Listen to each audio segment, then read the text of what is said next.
The seventh meeting between North Carolina Central and Savannah State just about set to get ready to go here from O'Kelly-Riddick Stadium as North Carolina Central looks to avenge a loss from last season, losing 28-21 to the Tigers. Chris Hooks with the head coach of the Eagles, Henry Frazier III, 1-2 after a tough loss against Elon last week. You learned a lot about your team, though, in that 23-22 defeat.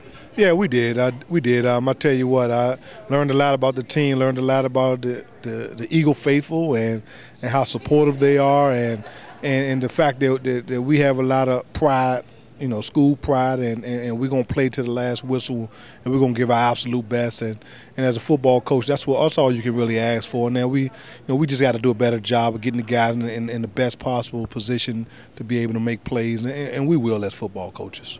Gianna Incorporated brings you this preview of North Carolina Central and Savannah State. Chris Hooks with the head coach of the Eagles, Henry Frazier III. Coach, when you look back at that ball game, you said you learned a lot from your team, and there was a lot of big plays made. You look at some of the interceptions, kickoff returns by Arthur Goforth, the interception return by Tyron Guyon, who became the MEAC Rookie of the Week with that play. And there was a lot of big plays made, and that, like you said, it just shows you that these guys fought tooth and nail with a very good football program. I tell you, it was an exciting football game. It really was a very exciting college football game, and the guys that sit out there and made plays, you got to take your hat off to them, because that's what you want from football players. You want them to make plays. When you find your playmakers, then you begin to rely on your playmakers to make plays week in and week out, and that's how you start defining your football team and developing the character of your football team. And it takes more than one or two ball games. It takes, as you get to normally about the midway point, you start to say, hey, this guy's a playmaker or this guy's a pretender. You start figuring out who's what, and then you just say, hey, we're going to ride with these guys for the rest of the season. And that's what's taking place here at North Carolina Central. Coming into the season, you look at the offense, it was Giovanni Irvine at receiver that everybody was looking at. But I think Demario Lackey has done a tremendous job in setting himself up and letting the Eagle faithful see him as well. Oh, no question. I think Demario, we've always said that he was a great possession receiver. He runs very good routes, and he's tough. He's tough, whereas he'll attack the football. And he has some very good hands. So we're starting to settle in on those two guys as our two guys, and we're looking for a third, maybe a fourth guy to come up and be consistent.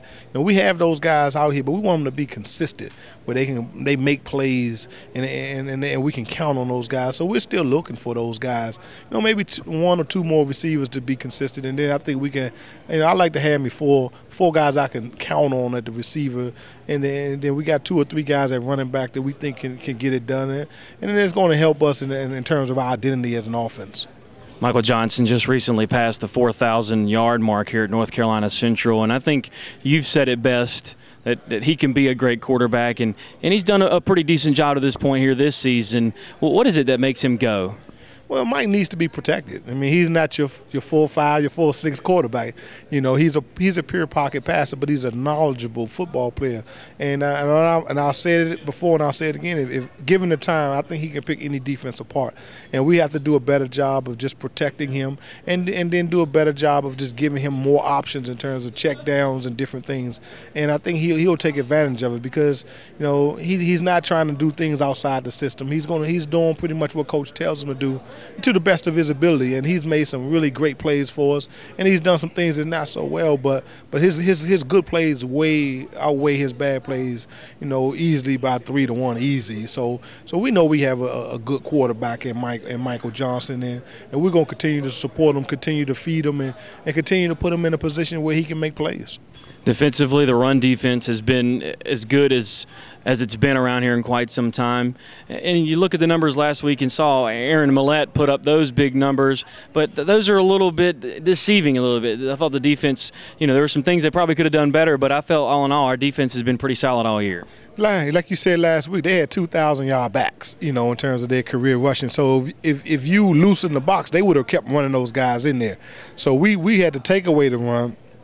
You figure you want to force a team to pass in a wet, rainy condition, and they just executed. They executed, but we still was able to force turnovers, and the defense still put the offense in position where they could score some points, and we still had a chance to win the game because defensive turnovers. So, yeah, they got a lot of yardage, but they probably had one catch, Millette probably had one over 15 yards. The rest of them was in the front possession type catches, which was basically long runs.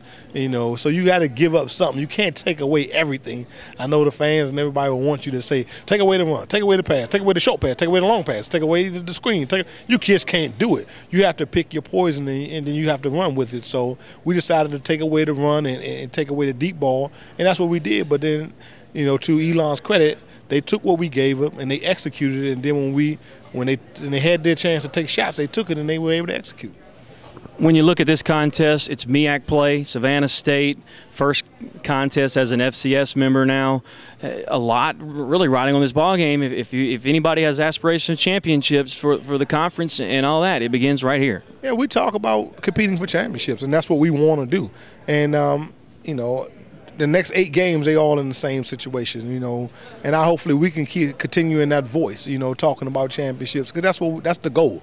And let's make no mistake about it. The goal is to win championships, and it all starts with this game, first MEAC game, and at home and versus Savannah State, who's their first MEAC game as well. So yeah, it's pretty cool. It's going to be another electric atmosphere here in O'Kelly Riddick Stadium, and we're looking forward to the challenge. All right, Coach, here's to hoping you get that first MEAC win, your 71st here in your career. Hopefully it's your second. You'll be 2-2 afterwards. Hopefully that's the case, Coach. Best of luck. Well, thank you very much. I hope that's the case as well. Allen Incorporated brings you this preview of North Carolina Central and Savannah State. Enjoy the ball game.